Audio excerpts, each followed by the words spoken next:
What's up, y'all? This is your boy, D Jackson. Welcome back to the Drop That Podcast. This episode is brought to you by Laidback TV. Over 10,000 channels, movies on demand, every sports channel, all the languages you can fucking possibly imagine. Go on laidbacktv.com to see how you can download it on your iPhones, Androids, and your Fire Sticks. Believe me, it's worth it. And give them a shout out on the Instagram on official_laidbacktv. Now let's get into some fucking hip hop talk because we got some rants about. Woo-hoo-hoo-hoo. Shout out Kanye West. Yay to the new generation. Released his new album, Bully. He had me nervous for a moment because on the day it was supposed to be out, shit was late. You know what I mean? I like fucking with Apple Music and iTunes when it comes down to music. It's so crisp. It's mastered the way it should be. His Bully album came out, you know, it features Don Toliver, features Travis Scott, and many more. It was like fucking 10, 12 songs, and it turned out to be fucking like 18 now. I like it. Let me see, I like the Father joint with Travis Scott. That's a dope joint. Love the beat. Let me see. What else? I love that joint that he got with Pesa Plumas. You know what I mean? That shit sound like it's in Miami. You know what I mean? Dope album. Where do I put this Bully album in Kanye's discography? I definitely put it above let me see. I put it above Donda. I think there's a pretty much an even with Donda 2, Life of Pablo, and Yeezus. I consider all these albums completely the same level. You know, I do not put it anywhere close to My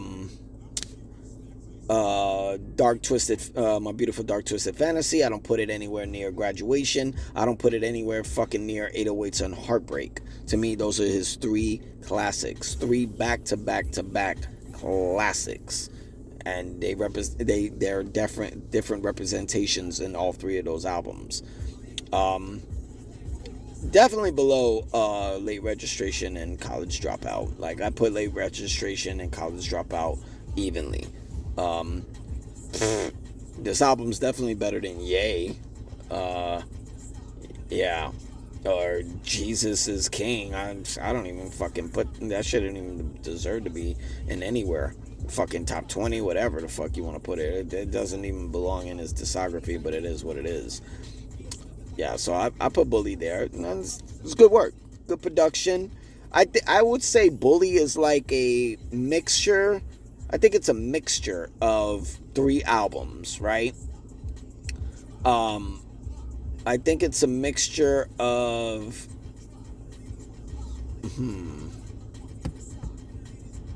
I would say it's a mixture of Yeezus and I would say Life of Pablo. Bully reminds me of if Yeezus and Life of Pablo had a baby, I think it would be Bully. Respectfully, I think that's what it sounds like. But he live streamed his show tonight at SoFi Stadium in Inglewood, California. This guy's doing 2 shows in Inglewood, and then he's going overseas. This is a dope tour. I was more curious about, one, is he great? You know, is he good in the mind to go through this again? You know what I mean? He didn't have a good run on his last tour, like over a decade ago. You know, he was going through some shit. You know, shout out to him. And I was wondering, did he make himself better? There's a certain brain muscle that you got to have in order to do not only a show, not only song selection and the production, but a world tour in stadiums. You know what I'm saying? So I was wondering if he was good. You know what I'm saying? He was joined by Don Toliver. He was joined by his daughter, Northwest. Shout out to her. She did great. They were asking me, do you think Kanye's going to bring out baby girl, his daughter? And I was like, in my mind, while I'm watching him perform, he's like on the top of that thing that's like a fucking, like a globe, half a globe. But he has like a safety harness connected to him on his back. I thought it would have been, I don't know. You know what I'm saying? Like when you see Northwest performing, the joints she got with her dad, it's at a listening session or it's a festival. A stadium is another fucking level. Last person we saw perform to this level in a stadium, let alone SoFi Stadium, it was Blue Ivy, Jay-Z and Beyonce's daughter. North joined her dad for 2 songs. Shout out to her. She fucking killed it. She held her own. She looked comfortable. Thank God she was safe up there. Safety harness and everything. Yo, that's the cosign you need. A Kanye cosign. Look at the Kanye cosigns that we got. I will exclude Common. Common already had a name for himself before he started collaborating, so I won't even get into that. But you got Pusha T, you got Kid Cudi, you got Big Sean. Those are 3 multi-talented, multi-platinum artists right there. Period. Shit, John Legend. Think about it. You know what I'm saying? So I thought it was pretty dope that she got the cosign from her dad. Let's see where she's gonna go with this. She got official songs on #1 albums with her dad. She's part of a #1 album, and she got to perform at a stadium, both songs. Let's see where she goes. Yo, sky's the limit. You know what I mean? When you got the cosign from your dad and you got a powerful mom such as Kim Kardashian, yo, sky's the limit for Northwest. I can't wait to see what she do. You know what I'm saying? As a girl dad myself, I can't wait to see it. This is going to be dope. Shout out to her. Let me see. Okay, usually I break down. Okay. So not a few days ago, it was Tyrese versus Tank and versus. This was supposed to be a celebration of R&B. And it turned out to be a fucking SNL skit. You know what I'm saying? And once again, this is what we got to deal with when it comes down to this new season of Versus by Swiss Beats and Timbaland. Something's not computing. I don't know what it is, but something is not fucking computing. It's just not working, and this is what the fuck we are left with. I thought we would get out of the dramatics, because we should have gotten out of the dramatics when it came down to No Limit and Cash Money, because they're both from the same state, the most iconic labels to come out of New Orleans, let alone Louisiana. And they're iconic. They're legendary labels that brought out names like Master P, Mystical, C Murder, Fiend, Mia X, continuing the legacy of Snoop Dogg, Little Romeo, name of Cash Money. You got Juvenile, Lil Wayne, Turk, BG, Birdman, Manny Fresh. You know what I'm saying? And it was a shit show. Now we have an opportunity to represent and celebrate R&B, real R&B, with 2 artists who came from the era of R&B when it was on top of his fucking game. Tank, Tyrese, and not to mention, not only are they're R&B artists, but they're familiarized with each other because they're part of the group TGT along with Genuine. What do you think both T's and TGT stand for? Tyrese and Tank. I mean, people could say because they know more records with Tyrese, like How You Want to Act Like That. What was the other one? Sweet Lady. You Just a Baby Boy. The list goes on with Tyrese. They probably got it in the bag that Tyrese is losing. But Tank held his fucking own. But it's the shit that, the rules are not fucking, like, staying on point. at all. It's making no fucking sense. It's supposed to be 20 fucking rounds. And I saw that shit where, Tank performed a joint and then performed the remix. See, that's the shit. You know what I'm saying? That's the shit. We need to stop that shit. Like, oh, I'm sorry. I forgot one verses. The producer verses between Mike Will Made It and Hit Boy. You know what I'm saying? They were just performing back-to-back joints. Like, no. That's not how... all the iconic fucking verses are not like that. You know what I mean? The Dipset versus the Lox. The fucking Ludas versus Nellies. The Ja Rules versus the Fat Joes. This is not what Versus is. Versus is starting to look like a shit show. Makes me wonder, what's the next thing they're gonna fucking do? They tried hip-hop. Legendary hip-hop. Then they tried production with producers. Now they tried R&B with R&B singers. Shit the bed again. The fuck we gotta do? It's fucking weird. I don't even know who the fuck won because of so much bullshit. Tyrese kept stopping the fucking music. Question a joint that Tank had with Aaliyah. May she rest in peace. I don't know. I don't know. It's making me less interested in verses, even though I've been waiting for it for so long. Moving on. J. Cole's interviews. J. Cole's been on a fucking a whole promo run with interviews. He did an interview with Nadeska. Shout out Nadeska. She's over there Apple Music. What else he did? He did 7 p.m. in Brooklyn with Carmelo Anthony. Shout out to Melo. Apparently he's been speaking a lot with shit like this, speaking on, what made him take so long with the fall off. It was supposed to be like 6 years, then the 8, then the 10. It's supposed to come out 2 years ago, right after Mike Delete Later. Mike Delete Later never did have 7-minute drill, but then it did.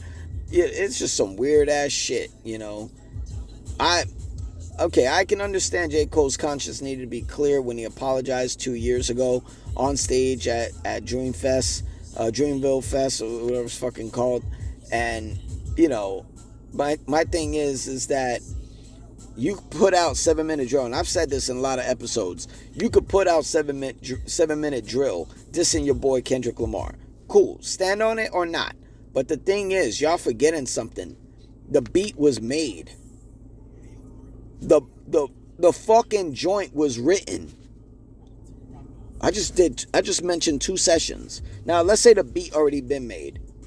J. Cole had to sit down and write this shit.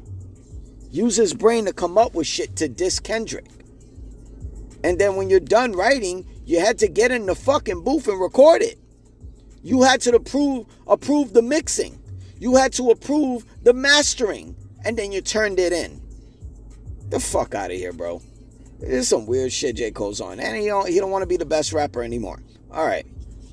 So you have no reason to be putting out anything after the fall off, which is a dope album. A shout out to J. Cole. It's a dope album. I don't want to shit on the album. My favorite album is 2014 Forest Hills Drive because of what it represents. You know what I mean? No features, platinum, #1. That's his Illmatic right there. You know what I'm saying? So shout out to J. Cole on that. But this double album, it's like, what the fuck, man? Like, you gotta stop this shit, bro. There's not much to say about that. Jay-Z on GQ. He did an interview with GQ. Shout out to Jay. Seemed like he's speaking on it, with the Tony Busby lawsuit shit. I don't want to get into that because I thought Tony Busby was such a cocksucker for fucking putting that accusation on Jay, because that chick's fucking story never made sense from the jump. I've told everybody. I've told my paparazzi team. I told my media team. I told them all. I'm like, nah, no fucking way. No fucking way. This shit don't even make sense. Listen to her story. It don't even make sense. Jay don't even need to respond to this. And then, he's speaking on the Kendrick and Drake battle. Why did he, was he a part of a whole smear campaign for Drake, against Drake? Why did he pick Kendrick, to do the Super Bowl? He had the best year. I agree. Kendrick did have the best year. He went head to head with one of the top artists in the world, if not the top artist in the world, in a battle. song for song.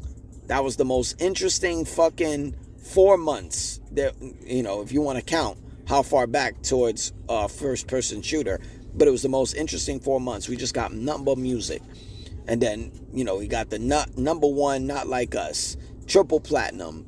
Then he fucking, we hear nothing but a fucking record that's also number one with Squabble Up. Then an album called GNX, a surprise album that went number one. Then he gets the Grammy for Not Like Us. Then he does the Super Bowl. Then he comes back and gets the Grammy for GNX. What's more to say? I think Jay made the best choice at the time. He did what he had to do. Alright, we're gonna close this out with this shit. Shyne joined Killer Cam and Murder Mase on It Is What It Is, you know, to promote certain things he got going on, documentaries, a brand new album where he's gonna have the best best producers like Dre, like JD, like fucking Swiss, like Timbaland, the whole list. I think that will be an all-star fucking album if he could pull that off. I don't even want to know who's paying for that budget. That must be politician money. But let's see. But he mentioned that you know, he kicked it with Brandy back in the days when he was coming up, right? And Mase apparently was dating Brandy at the same time. So, you know, they're making it seem like Brandy was fucking Shyne and fucking Mase at the same time. You know, who knows? They're probably lying on her pussy for all we know. Pissed off Ray J, where he's pissed off so much he goes on streams saying that he'll fuck you in the ass, get you a venereal disease, all this shit and that. And I found it so ironic that all this was happening when they were preparing Brandy to get her star and the Walk of Fame, which is well deserved. Brandy's fucking like superstar, you know what I mean, with the iconic record The Boy Is Mine with Monica, you know what I'm saying, Top of the World, Have You Ever, the whole works with Brandy. Brandy's fucking legend, you know what I'm saying. You know, got to work with Whitney Houston and the whole front. I mean, my top two favorite joints out of Brandy is Full Moon and Right Here. You know what I mean? Those are my favorite joints. I think Dark Child produced both, but I could be wrong. He might have produced just one of them. Now, they want to know, she's innocent, you know, no reason to be bringing her up, this, and that.